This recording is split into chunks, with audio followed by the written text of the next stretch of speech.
मयूर ध्वनि सुन अहि निज बल विलय जाए छिन बिलम न धर है। जैसे गरुड़ या मोर की टंकार सुनकर जो अजगर लिपटे हुए थे ना चंदन के वृक्ष पर, उनकी पकड़ ढीली पड़ जाती है।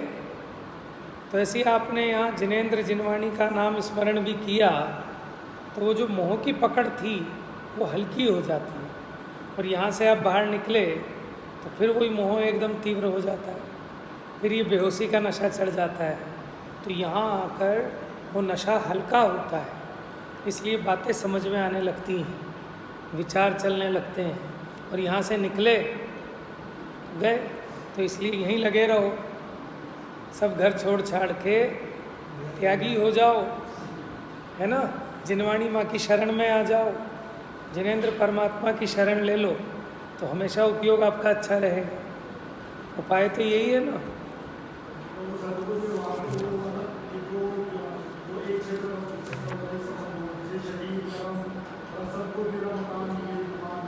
बिल्कुल ठीक, अभी समझाता हूँ। अभी पहले थोड़ा सा विषय कर ले, फिर अलग से उसको समझाऊंगा, टाइम बचेगा, नहीं तो फिर कल समझाएंगे। नमो अरिहंताणम नमो सिद्धाणम नमो आयरीयाणम नमो वज्रायाणम नमो लो ससाहूनम एस सुरासुरमनुषन् वंदिदं धोदघाई कममलं प्रणमामि वर्धमानं तित्थं धम्मस्य कर्तारम। चर्चा अपनी चल रही है 174 नंबर की गाथा। 173 नंबर की गाथा में प्रश्न उठाया कि अरूपी का रूपी कर्मों के साथ बंधन कैसे हो सकता है। ठीक है, तो उन्होंने कहा कि जैसा अरूपी आत्मा रूपी पदार्थों को जानता है, उसी प्रकार अरूपी आत्मा रूपी के साथ बंधता भी है। नहीं तो फिर ये प्रश्न वहाँ भी खड़ा होना चाहिए था कि अरूपी आत्मा रूपी पुद्गलों को कैसे जानता है। तो उसको समझाने के लिए आचार्य देव ने बैल का उदाहरण दिया, मिट्टी का बैल अथवा सचमुच का बैल। ठीक है, अब उस बैल को जानने रूप हमारा ज्ञान दर्शन, माने उपयोगारूढ़ वृषभाकार ज्ञान दर्शन का परिणमन। उपयोगारूढ़ माने मेरे उपयोग में, मेरे ज्ञान दर्शन में जो बैल आया वो बाहर वाला बैल नहीं है, उसका बाहर वाले बैल से कोई संबंध नहीं है। लेकिन जैसा बाहर में बैल है बिल्कुल वैसा का वैसा मेरे ज्ञान दर्शन में बना। तो जो मेरे ज्ञान में बना वो तो मेरा ही परिणाम है, उसके साथ तो मेरा संबंध है, लेकिन बाहर वाले बैल के साथ मेरा संबंध नहीं। लेकिन मेरे ज्ञान में ये जो बैल का आकार बना, इस आकार का निमित्त वो बाहर वाला बैल है। समझ में आया? मेरे ज्ञान में हाथी का आकार नहीं बना, बैल का आकार बना। ठीक है, और ये बैल का आकार बिल्कुल वैसा है जैसा बाहर में बैल है। ठीक है, इसलिए मेरे ज्ञान में जो बैल बना वास्तव में बैल नहीं है, ये तो ज्ञानाकार है।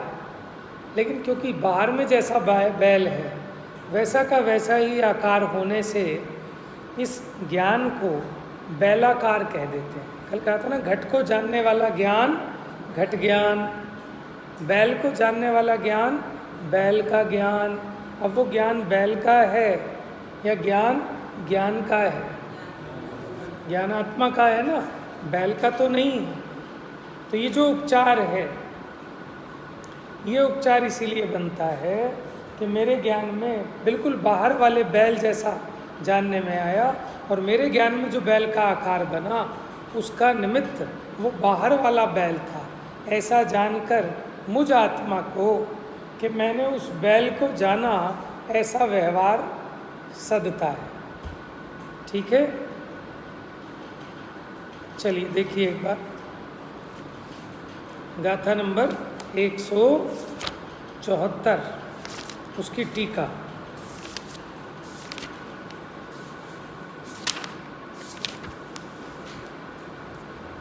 पेज नंबर 332 मिल गया। 332 सबसे ऊपर का पैराग्राफ।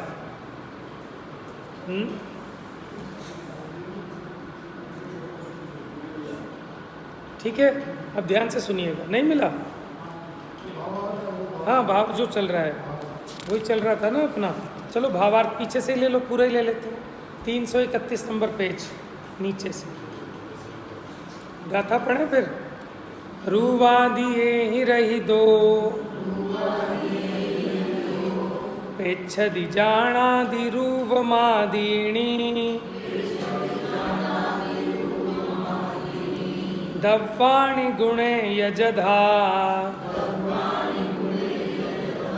तह बंधो तेण जानीहि। रूवादि ही रहित हो, जो रूप आदि से रहित है, ऐसा अरूपी आत्मा। पेच्छदि माने देखता है, जानादि माने जानता है। किसको? रूवादि को, माने रूपी पदार्थों को। दव्वाणी गुणे, उनके द्रव्यों को, उन गुणों को। यह जधा, उसी प्रकार। तह बंधो तेण जानाहि, तो उसी प्रकार ये रूपी पदार्थों से बंधन को भी प्राप्त होता है। जिस प्रकार रूपी पदार्थ को जानता है, उसी प्रकार उससे बंधता भी है। हाँ,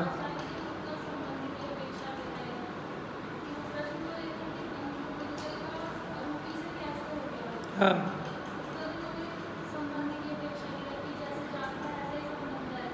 नहीं नहीं नहीं, संबंध की अपेक्षा नहीं। देखो,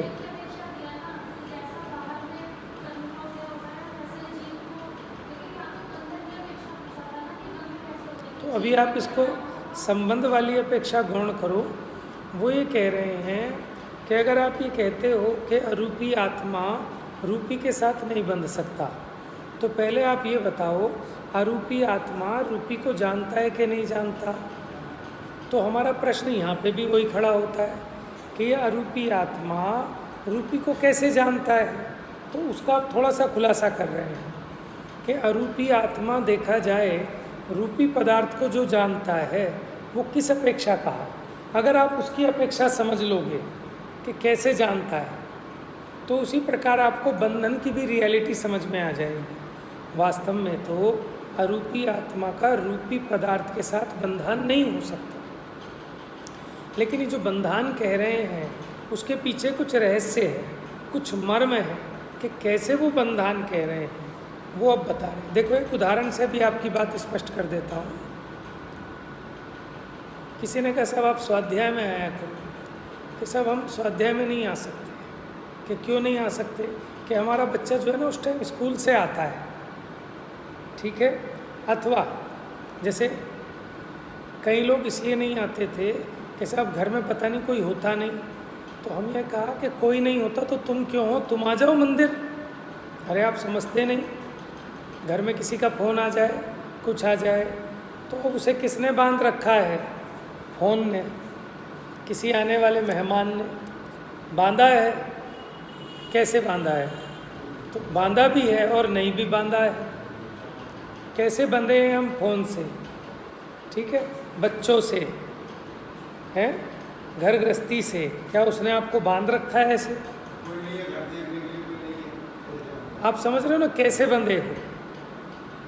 तो आप बंधे तो अपनी मान्यता से, अपने राग से बंधे हो, लेकिन उस राग का वो निमित्त जानकर कि वो टेलीफोन, वो घर अकेला, वो बच्चा स्कूल गया है, उसका निमित्त जानकर कहने में ऐसा आता है कि साहब बच्चे से बंधे हैं, कि टेलीफोन से बंधे हैं, कि घर गृहस्थी से बंधे हैं। बंधा किससे है? अपने राग से। अभी राग टूट जाए, सारे बंधन खत्म। और आप भजन गाते हो ना, किसके बंधन को छोड़, क्या कहें कि बंधन को छोड़ के निकले, चल पड़े नेमी कुमार, वेश दिगंबर धार। किसके बंधन को? विषयों के बंधन को छोड़,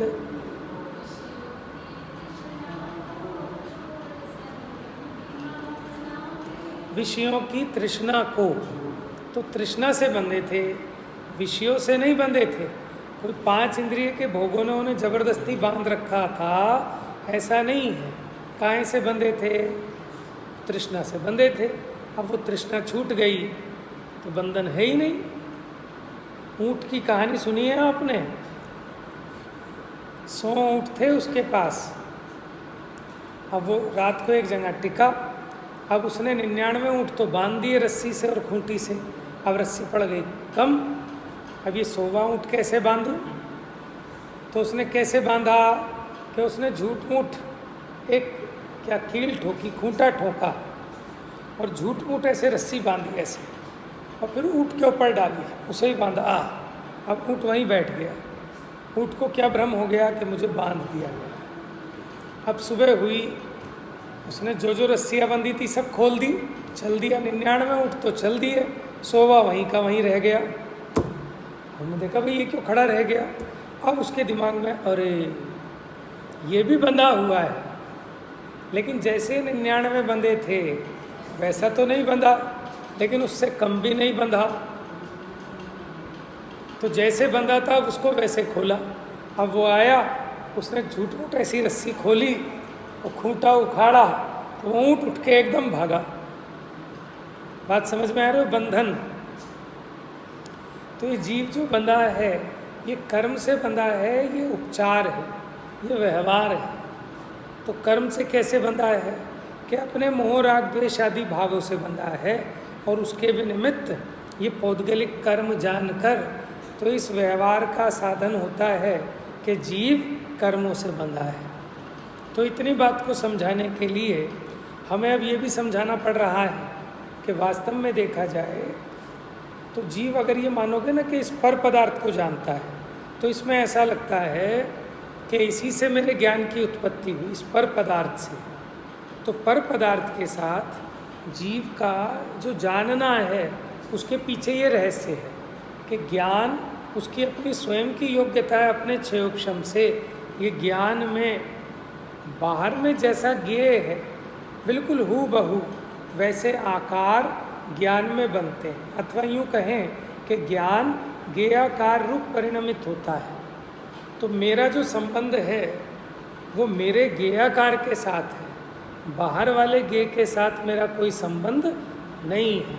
लेकिन फिर भी मेरा जो अपने उपयोगारूढ़ वृषभाकार के साथ जो संबंध है, उस संबंध का निमित्त माने जो ज्ञान में बैल बना, इसका निमित्त वो बाहर वाला बैल जानकर आत्मा ने बैल को जाना, ऐसा कहने में कोई विरोध प्राप्त नहीं होता। बस आपको इसका न्याय समझना है कि मैंने बाहर वाले बैल को जाना, कैसे जाना। अब इसको एकांत ऐसा लगता है कि अगर ये शास्त्र नहीं होता तो ज्ञान कहाँ से आता, अगर ये एसी नहीं चलता तो एसी की ठंडी हवा का ज्ञान कहाँ से आता। इसको क्या लगता है कि उस ज्ञान की उत्पत्ति इससे हुई, इस पर पदार्थ से हुई, जबकि ऐसा नहीं है कि मेरा ज्ञान उपयोग उसकी ऐसी तत्समय की योग्यता है कि वो इस पदार्थ को जानने रूप परिणमित होता है। तो सब ज्ञेयों का ज्ञान बस एक ज्ञायक में से आता है, बाहर के ज्ञेयों में से ज्ञान नहीं आता, ज्ञान ज्ञायक में से आता है। बात समझ में आ रही है? और पढ़ते हैं, ये तो बहुत गहरी चीज़ है कि आप जितना इसमें दिमाग लगाओगे उतने नए नए रहस्य और आपको विशेष स्पष्ट होंगे।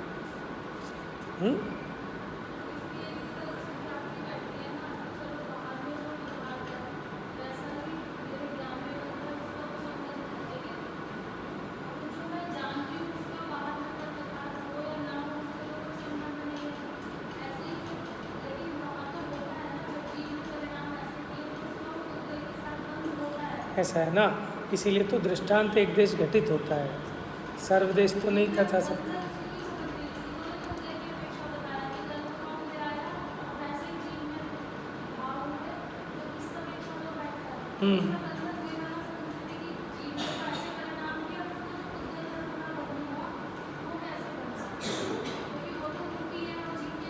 देखो ऐसा है, कर्मबंध क्या होता है, जो कारमान वर्गणाएं हैं वो कर्म रूप परिणमित हो जाती हैं। कारमान वर्गणाएं कर्म रूप परिणमित हो गई। और जो बंधन भी होता है ना, हमारे पास एक कारमान शरीर है। क्या है? कारमान शरीर। तो उसका जो बंधन होगा वो उसी कारमान शरीर के साथ होगा। कारमान शरीर जीव है कि पुद्गल है?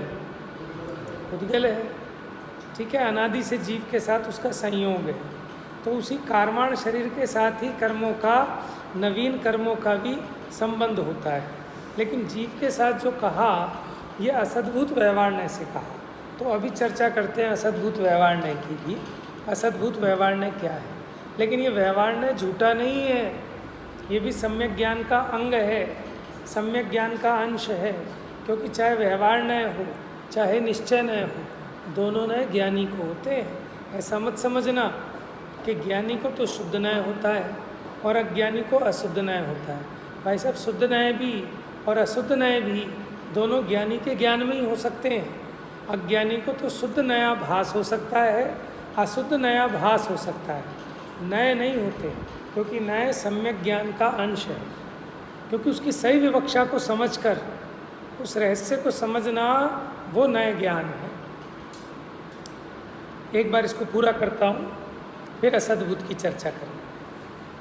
अच्छा है, देखो, आप लोग रोक रोक के उस पर चर्चा करो, गहराई में जाओ तो उससे लाभ होता है, ठीक है। नहीं तो हम तो आगे बढ़ जाएंगे। देखिए भावार्थ, पेज नंबर 331। आत्मा अमूर्तिक होने पर भी वह मूर्तिक कर्म पुद्गलों के साथ कैसे बंधता है, इस प्रश्न का उत्तर देते हुए आचार्य देव ने कहा कि आत्मा के अमूर्तिक होने पर भी वह मूर्तिक पदार्थों को कैसे जानता है। जैसे वह मूर्तिक पदार्थों को जानता है, उसी प्रकार मूर्तिक कर्म पुद्गलों के साथ बंधता है। कि जब जानने में कोई आपत्ति नहीं है तो बंधने में भी कोई आपत्ति नहीं है। और जैसे जानता है वैसे ही बंधता भी है। वास्तव में अरूपी आत्मा का रूपी पदार्थों के साथ कोई संबंध ना होने पर भी, ठीक है, ये परमार्थ ने कह दिया। अरूपी आत्मा का रूपी पदार्थों के साथ कोई संबंध न होने पर भी अरूपी का रूपी के साथ संबंध होने का व्यवहार भी विरोध को प्राप्त नहीं होता। ये संबंध है, और इसको संयोग संबंध भी कहा है। जो दो अलग अलग चीज़ें होती हैं, उनमें जो संबंध होता है उसको संयोग संबंध कहते हैं। और एक में ही जो होता है वो संयोग नहीं होता, वो तादात्म्य होता है। आत्मा में जो ज्ञानाकार ज्ञेयाकार बना, उसके साथ तो तादात्म्य संबंध है। लेकिन ये जो बाहर का जो जानने में आ रहा है, इसको कह रहे हैं, इसके साथ अपना तादात्म्य संबंध नहीं है। इसके साथ कौन सा संबंध कहा? ज्ञेय ज्ञायक संबंध कह लो। अच्छा, अब कर्मों पे आओ। आत्मा मोह राग द्वेष रूप परिणमित हुआ, उसके साथ तो क्षणिक तादात्म्य संबंध है, माने वो स्वयं में राग द्वेष रूप परिणमित हुआ। लेकिन उसी काल में जो कर्मों के पुद्गल परमाणु अपने से एक क्षेत्रावगाही हुए, उनके साथ अपना संयोग संबंध है, ठीक है। संयोग संबंध हमने दो प्रकार के बताए थे, एक क्षेत्रावगाही वाले और एक भिन्न क्षेत्र वाले। जैसे स्त्री पुत्र मकान दुकान, इनसे भी मेरा संयोग हुआ, लेकिन ये भिन्न क्षेत्र वाले हैं। लेकिन एक ये देह से मेरा संयोग हुआ, कर्मों से मेरा संयोग हुआ, ये एक क्षेत्रावगाही है। आकाश के जिन प्रदेशों पर मेरे आत्मा के प्रदेश हैं, उन्हीं प्रदेशों पर कर्म के प्रदेश और इस देह के प्रदेश भी हैं। इसको कहते हैं एक क्षेत्रावगाही, ठीक है। जहाँ ऐसा कहा जाता है कि आत्मा मूर्तिक पदार्थों को जानता है, वहाँ परमार्थ से अमूर्तिक आत्मा का मूर्तिक पदार्थ के साथ कोई संबंध नहीं है। उसका तो मात्र उस मूर्तिक पदार्थ के आकार रूप होने वाले अपने ज्ञान के साथ ही संबंध है। लेकिन वो अपना ज्ञान कैसा है कि जैसा बाहर का मूर्तिक पदार्थ है, हूबहू उसके आकार रूप होने वाले अपने ज्ञान के साथ ही संबंध है। और उस पदार्थाकार ज्ञान के साथ के संबंध के कारण ही, यानी बैलाकार ज्ञान के साथ मेरा संबंध है। अच्छा, बैल के साथ मेरा कोई संबंध नहीं है, लेकिन जो बैलाकार ज्ञान है उसके साथ मेरा संबंध है क्या? नहीं, वो तो मेरे ज्ञान का परिणाम है। तो उस पदार्थाकार ज्ञान के साथ के संबंध के कारण ही अमूर्तिक आत्मा मूर्तिक पदार्थ को जानता है। ऐसा अमूर्तिक मूर्तिक का संबंध रूप व्यवहार सिद्ध होता है। इसी प्रकार जहाँ ऐसा कहा जाता है कि अमुक आत्मा का मूर्तिक कर्म पुद्गलों के साथ बंध है, वहाँ परमार्थ से अमूर्तिक आत्मा का मूर्तिक कर्म पुद्गलों के साथ कोई संबंध नहीं है, परमार्थ से तो नहीं है। आत्मा का तो कर्म पुद्गल जिसमें निमित्त हैं, ऐसे राग द्वेष आदि भावों के साथ ही संबंध है, यानी बंध है। और उन कर्म निमित्तक राग द्वेष आदि भावों के साथ संबंध होने से ही इस आत्मा का मूर्तिक कर्म पुद्गलों के साथ बंध है। ऐसा अमूर्तिक मूर्तिक का बंध रूप व्यवहार सिद्ध होता है। तो कल जो दिया था उदाहरण, उससे स्पष्ट हो रहा है कि वास्तव में घरवाली के रिश्तेदारों के साथ हमारा कोई संबंध नहीं है, लेकिन चूंकि घरवाली के साथ संबंध है इसलिए उसके संबंधियों से भी अपना संबंध कहने का व्यवहार है।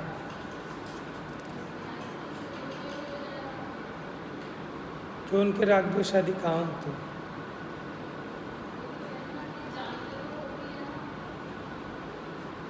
तो तो ये क्या एक संबंध तो है ही, माने रागादि वाला तो नहीं होगा, कर्म वाला तो नहीं होगा ना उनको रागादि कहाँ होते हैं। यद्यपि मनुष्य को स्त्री पुत्र धनादि के साथ वास्तव में कोई संबंध नहीं है, वे उस मनुष्य से सर्वथा भिन्न है, फिर भी स्त्री पुत्र धनादि के प्रति राग करने वाले मनुष्य को राग का बंधन होने से और उस राग में स्त्री पुत्र धन आदि का निमित्त होने से व्यवहार से अवश्य ऐसा कहा जाता है कि इस मनुष्य को स्त्री पुत्रादि धनादि का बंधन है। इसी प्रकार यद्यपि आत्मा का कर्म पुद्गलों के साथ वास्तव में कोई संबंध नहीं है, वे आत्मा से सर्वथा भिन्न हैं, तथापि राग द्वेष आदि भाव करने वाले आत्मा को राग द्वेष आदि भावों का बंधन होने से और उन भावों में कर्म पुद्गल निमित्त होने से व्यवहार से ऐसा अवश्य कहा जाता है कि इस आत्मा को कर्म पुद्गलों का बंधन है। तो व्यवहार यूँ समझा दिया। और एक आपको कल जो बैल का बताया था कि बैल को देखने और जानने पर भी बैल के साथ संबंध नहीं है, लेकिन विषय रूप से रहने वाला बैल जिसका निमित्त है, वो बाहर दिख रहा है ना आपको। विषय रूप से रहने वाला बैल जिसका निमित्त है, किसका निमित्त है? वो विषय रूप से रहने वाला बैल किसका निमित्त है? ऐसे उपयोगारूढ़ जो आपके उपयोग में ही चढ़ गया, ऐसे उपयोग ये ज्ञानी आत्मा बैठा है? माने ज्ञानी की आत्मा तो होते ही ज्ञान में है, ठीक है, जीव है। अभी जीव का ज्ञान दिखाया हमने, बस दिखाए क्या, वो तो समझने समझाने के लिए है। तो उपयोग में आरूढ़ वृषभाकार दर्शन ज्ञान के साथ का संबंध, क्योंकि जीव का अपने ये उपयोगारूढ़ वृषभाकार दर्शन ज्ञान के साथ का संबंध उस बैल के साथ के संबंध का साधक अवश्य है। बात समझ में आई? अच्छा, अब आपने पूछा सद्भूत और असद्भूत। नाम से स्पष्ट है, सद्भूत, भूत मैंने होना, सत मैंने जिसकी सत्ता है। तो आत्मा में जिसकी सत्ता है उसकी कहे वो सद्भूत व्यवहार है, और असद्भूत जिसकी आत्मा में सत्ता नहीं है, आत्मा से बाहर है, लेकिन फिर भी उसको आत्मा का कहे वो असद्भूत व्यवहार है। देखो जैसे एग्जाम्पल, आत्मा में राग द्वेष हुआ कि नहीं हुआ? हुआ ना। तो उसको आत्मा के साथ उसका संबंध कहे, वो होगा सद्भूत व्यवहार। पहले आप समझो व्यवहार के क्या काम है। वो भेद को अभेद करके कहता है और अभेद को भेद करके कहता है। फिर से समझना, हाँ, दो का एक कहे वो असद्भूत, और एक के दो कहे वो सद्भूत। क्यों? जैसे आपके पास एक एप्पल है, आपने उसके दो भेद कर दिए, तो है तो सद्भूत, है तो एप्पल के पार्ट दोनों, ये तो सद्भूत हुआ जब आपने एक के दो खंड किए। लेकिन दो अलग अलग चीज़ें हैं, एक संतरा है एक एप्पल है, आपने दोनों को मिला के एक कर दिया, वो कहा साहब नया फल आया है, ये तो असद्भूत हो गया। आप ऐसे याद रख सकते हो ना। अथवा सत माने जो है, देखो आत्मा में स्त्री पुत्र है क्या, फिर स्त्री पुत्र के साथ आत्मा का संबंध कहे तो असद्भूत होगा। आत्मा में शरीर है क्या, आत्मा के साथ संयोग है लेकिन आत्मा में शरीर नहीं है, इसलिए शरीर के साथ आत्मा का संबंध कहे असद्भूत होगा। कर्म के साथ संबंध कहे आत्मा का असद्भूत होगा। लेकिन आत्मा में मोह राग द्वेष भाव हुए, उस भाव के साथ जीव का संबंध कहे सद्भूत होगा। आत्मा में मति ज्ञान श्रुति ज्ञान हुए, उसके साथ आत्मा का संबंध कहे क्या होगा, सद्भूत होगा। आत्मा में केवल ज्ञान होता है, उसके साथ आत्मा का संबंध कहे सद्भूत होगा। बात समझ में आ रही है? असद्भूत और सद्भूत में, ठीक है। आप इसको वो भी समझ सकते हो, दो का एक यानी जो 21 नंबर है वो असद्भूत के लिए है, और 12 नंबर एक का दो वो सद्भूत के लिए है। अब इसमें समझो व्यवहार किसे कहते हैं। व्यवहार का काम क्या है कि वैसा वस्तु का स्वरूप है तो नहीं, लेकिन किसी निमित्त से संयोग से इन कारणों से उनमें संबंध स्थापित करता है।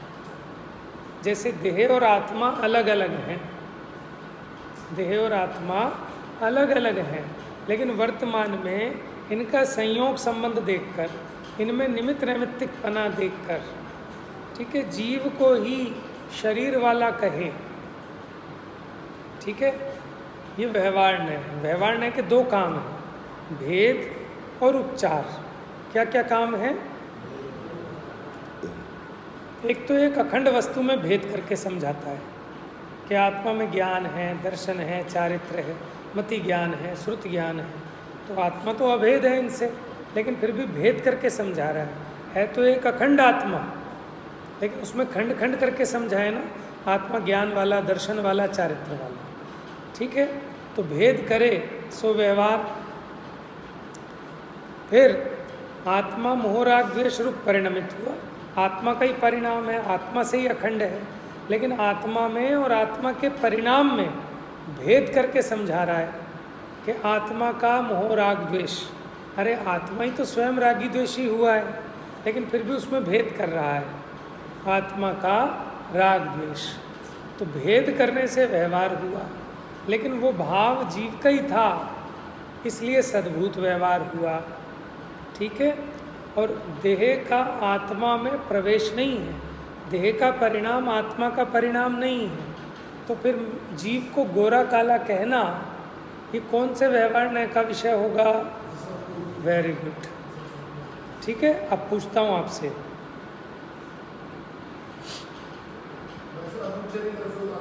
वो अभी चर्चा नहीं करते अनुपचरित उपचरित की, वो कल करेंगे, अभी पहले इतनी बात पक्की हो जाए। हाँ ठीक है, सही है आपका। अब देखो, अभी आप सद्भूत असद्भूत की पहचान करना सीख लो बस, कि आत्मा को वज्र वृषभ नाराज सहनन है, कौन सा सद्भूत है कि असद्भूत व्यवहार? असद्भूत, क्योंकि हड्डियों का जो संबंध है वो पुद्गल की रचना है, जीव में कैसे होगा?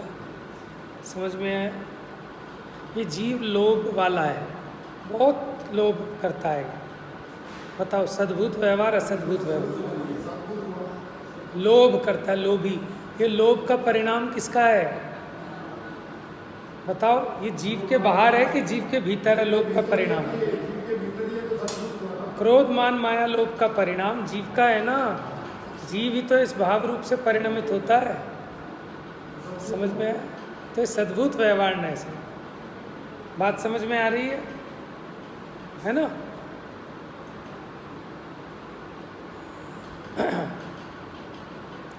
ये मेरा महल बहुत आलीशान है, ये मेरा महल है। महल के साथ मेरा संबंध कहना सद्भूत है कि असद्भूत?